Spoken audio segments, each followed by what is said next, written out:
Praise the Lord. 52 சங்கீதம் 8 பார்க்கும் பொழுது, நானோ தேவனுடைய ஆலயத்தில் பச்சையான ஒலிவ மரத்தை போல் இருக்கிறேன், தேவனுடைய கிருபையை என்றென்றைக்கும் நம்பி இருக்கிறேன் என்று தாவீது சொல்லுகிறதை நாம் பார்க்கிறோம். தேவனுடைய கிருபையை என்றென்றைக்கும் நம்பி இருக்கிறேன், அவருடைய ஆலயத்தில் பச்சை மர ஒலிவ மரமாய் நான் இருப்பேன் என்று சொல்லுகிறான். தாவீதனுடைய நிலைமையானது நாலா பக்கமும் திரும்பி பார்க்கிற இடத்துல எல்லாம் சத்துருக்களினாலே வருகிற போராட்டம், பிரச்சனைகள், நிம்மதி இல்லாமல், சத்துருக்களுக்கு விலகி ஓடி ஓடி ஓடி ஓய்ந்திருக்க இடமில்லாமல் சுற்றி திரிந்த தாவீது, கர்த்தருடைய ஆலயம் தான் நமக்கு சமாதானத்தின் ஸ்தலம், கர்த்தருடைய ஆலயம் ஒன்றே நம்மளுக்கு அடைக்கலம், ஆதரவு என்பதை அவன் நன்கு அறிந்திருந்தபடியினாலே தான் 27 சங்கீதம் 4 ஜீவனுள்ள நாளெல்லாம் கர்த்தருடைய ஆலயத்தில் தங்கி இருப்பதையே நாடுவேன் என்று சொல்லுகிறதை நாம் பார்க்கிறோம். தேவனுடைய ஆலயம் என்பது அவருடைய பிரசன்னத்தினாலே நிரப்பப்பட்டிருக்கிற ஸ்தலம், ஆவியானவர் அசைவாடுகிற ஸ்தலம். பிரியமானவர்களே, ஜப விண்ணப்பங்கள் சிங்காசனத்தை நோக்கி எப்போதும் தூபத்தை போல ஏறெடுத்து கொண்டே இருக்கிற ஸ்தலம். பிரியமானவர்களே, தேவ தூதர்கள் அந்த இடத்துல நடமாடி கொண்டிருக்கிற ஸ்தலம். ஆவியானவர் கட்டுகளோடு வருகிறவர்களுடைய கட்டுகளை அறுக்கிற ஸ்தலம், வியாதிகளை குணமாக்குகிற ஸ்தலம். பிரியமானவர்களே, அப்படிப்பட்ட ஆலயத்திற்கு தாவீது முக்கியத்துவம் கொடுப்பதை நாம் பார்க்கிறோம். ஒலிவ மரத்தை எதற்கு சொல்லி இருக்கிறார்? ஒலிவ மரத்தினுடைய பயன்கள் ஏராளம் ஏராளம். அது பிரயோஜனமான ஒரு மரம். பார்ப்பதற்கு அந்த மரம் நல்லா இருக்காது, அதனுடைய இலை நல்லா இருக்காது, அதனுடைய கனி நல்லா இருக்காது, அதனுடைய ரூபம் நல்லா இருக்காது. ஆனால் அதில் இருந்து பெற்றுக்கொள்ளுகிற நன்மைகள் ஏராளம் ஏராளம். அதனுடைய எண்ணெய் ஆனது நம்முடைய சரீரத்திற்கு சுகத்தை, நலனை கொடுக்கக்கூடிய மருத்துவ தன்மை உடையது. நம்முடைய தோலை மென்மையாய் வைத்திருக்கக்கூடிய தன்மையுடையது. விளக்கேற்றுவதற்கு அது அருமையான ஒரு எண்ணெயாய் இருக்கிறது. அந்த எண்ணெயினுடைய பலன்கள் ஏராளம். அதை கொண்டு நாம் சமைக்க முடியும், சரீரத்திற்கு மிகவும் நல்லது.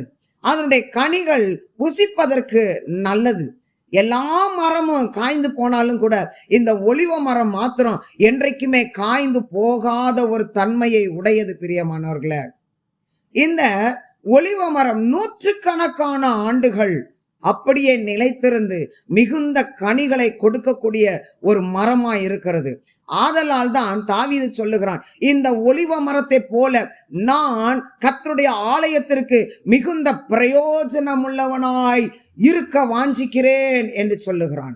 இன்றைக்கு கர்த்தருடைய ஆலயத்திற்கு வருகிறவர்கள் எத்தனை விசுவாசிகள் ஆலயத்திற்கு பிரயோஜனமாய், கர்த்தருக்கு பிரயோஜனமாய், ஊழியத்திற்கு பிரயோஜனமாய் இருக்க வேண்டும் என்கிற நோக்கத்தோடு, எண்ணத்தோடு நாம் வந்து கொண்டிருக்கிறோம். பாரம்பரியமாய் கடைபிடிக்கிற கடமைக்காக வேண்டி எத்தனை விசுவாசிகள் இன்றைக்கு சபையில வந்து அலுங்காம குலுங்காம உடுத்திட்டு வந்திருக்கிற வஸ்திரம் கொஞ்சம் கூட மடிப்பு மாறிடக்கூடாது, கொஞ்சம் கூட அப்படி இப்படி அசைஞ்சிடக்கூடாது, அப்படியே வந்து உக்காரணும், அப்படியே எழுந்து போகணும். ஆராதனை முடிஞ்ச உடனே சபையில என்ன காரியம், பாய மடிச்சு வைக்கலாமா, சபையை பெருக்கலாமா, இதையெல்லாம் யோசிக்கிறது கிடையாது. எப்ப முடியும் ஆமேன் போடுவாரு, பாஸ்டர்கிட்ட ஓடி போய் கூட்டத்துல முந்தி அடிச்சு ஓடி போய் ஜெபம் பண்ணிட்டு வீட்டுக்கு ஓடலாம் அப்படின்னு நினைத்து வருகிற விசுவாசிகள் ஏராளம் ஏராளம் பேர். கடமைக்காக ஆலயத்தை தேடுகிறவர்கள். சபையை பெருக்குவது ஒரு ஊழியம். சபையில ஒட்டடை படிந்திருந்ததே ஆனால் அதை தட்டி சுத்தப்படுத்துவது ஒரு ஊழியம். சபையில ஒரு சின்ன வேலையை செய்வது ஆண்டவருக்கு செய்கிற ஊழியம். பிரியமானவர்களே, புதுசா ஒரு ஆத்துமா ஞாயிற்றுக்கிழமை வந்திருந்தா ஆராதனை முடிஞ்ச உடனே பழைய விசுவாசிகள், வருட கணக்கான விசுவாசிகள் தேடணும், புதுசா யாராவது ஆத்மா வந்திருக்குதா, அந்த ஆத்மாவை போய் பார்க்கணும். எங்க இருந்து வந்திருக்கீங்க, உங்க பேர் என்ன, உங்க பிரச்சனை என்ன கேட்டு அவர்களை அன்பாய் விசாரித்து அவர்களுக்கு சத்தியத்தை எடுத்து சொல்ல வேணும், அவர்களுக்கு ஜெபிக்க வேணும், அவங்கள பாஸ்டர்கிட்ட கூட்டிட்டு போகணும். பாஸ்டர் இவங்க புதுசா வந்திருக்காங்க, ஜெபம் பண்ணுங்க. புதிய விசுவாசிகளை, புதிதாய் கட்டுகளோடு வந்திருக்கிற ஆத்துமாக்களை நாம் உற்சாகப்படுத்தி அவர்களை ரட்சிப்புக்குள்ளாய் வழிநடத்த வேண்டும். அப்பொழுதுதான் சபையானது அசைக்கப்படும், சபை நிரம்பி வழியும். பிரியமானவர்களே, ஆத்துமா ஆதாயம் நாம் செய்ய முடியும். பிரியமானவர்களே, அதையெல்லாம் விட்டுவிட்டு 30 வருஷம் விசுவாசி, 40 வருஷம் விசுவாசி ஆனாலும் ஆராதனை முடிஞ்சு நான் ஓடி போவேன் பாஸ்டர்கிட்ட ஜெபம் பண்றதுக்கு. எத்தனை கூட்டம் இருந்தாலும் அடிச்சு பிடிச்சு ஓடுறது, இப்படிப்பட்ட வேலை கர்த்தர் சமூகத்துக்கு முன்பாக ஆகாது, ஆகாது.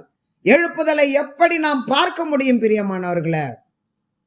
சபைக்கு பிரயோஜனமாய் இருக்க வேண்டும், ஆண்டவருக்கு பிரயோஜனமாய் இருக்க வேண்டும், ஊழியத்திற்கு பிரயோஜனமாய் இருக்க வேண்டும்.